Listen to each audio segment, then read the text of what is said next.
Est-ce que les astéroïdes sont des planètes? Qu'est? Hamster? Astéroïdes! Viens voir. En 1766, un savant, Johann Elert Bode, a découvert une loi permettant de calculer avant de les avoir observées où certaines planètes devaient se trouver par rapport au Soleil. Et il a eu une surprise? Un peu, mon whoops. D'après ses calculs, il aurait dû y avoir une planète entre Mars et Jupiter. Mais on ne l'avait jamais observée. Ta-ta-ta-ta-ta! Mystère dans l'espace! Une planète a disparu! Que personne ne sorte! Videz vos poches! Un jour, une nuit plus tôt, un astronome italien, Giuseppe Pazzi, a découvert un objet céleste dont l'orbite correspondait exactement à l'orbite prévue pour la planète manquante. C'était le premier astéroïde qu'on a appelé Cérès.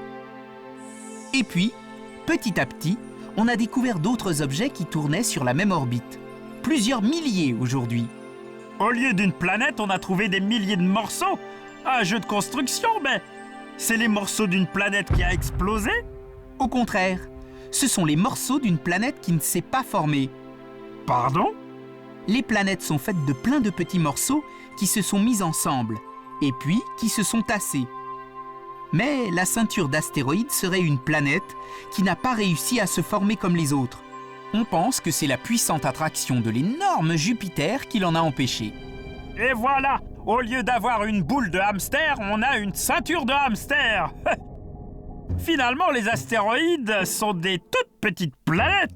Oui, les plus gros font un peu plus de 30 km de diamètre, les plus petits moins d'1 kilomètre, et ils tournent sur eux-mêmes entre 2 et 24 heures. De plus, alors que les planètes ont subi des phénomènes volcaniques, chimiques ou autres qui les ont transformées, les astéroïdes, comme les comètes, n'ont pas changé depuis la formation du système solaire. Ah, c'est des vieux bouts de planètes ratées? En plus, c'est pas des boules comme les planètes? Non, parce que les planètes en formation étaient assez massives pour, grâce à la force de gravitation, retenir leur matière, en attirer d'autres et la tasser. Comme une boule de neige? Une boule de neige qui se tasserait de l'intérieur, attirée par son centre. Ça a donné la forme la plus naturelle qui soit, la sphère. C'est bon, j'ai compris! Mais en revanche, les astéroïdes ont des formes variées. Comme des patates? La classe! D'ailleurs, les astronomes les appellent souvent patatoïdes. Et comme ils ont des formes biscornues, des facettes, la lumière qu'ils renvoient change tout le temps. Eh oui, les astéroïdes, c'est des vieilles patates solitaires. Attention! Va donc, hein, patate! On va rentrer, hein, les zigzags, ça pourrait me couper l'appétit. Tu as faim? J'ai toujours faim! Appelez-moi le trou noir. Ouais, c'est ça, le trou noir. Le bonsoir des étoiles!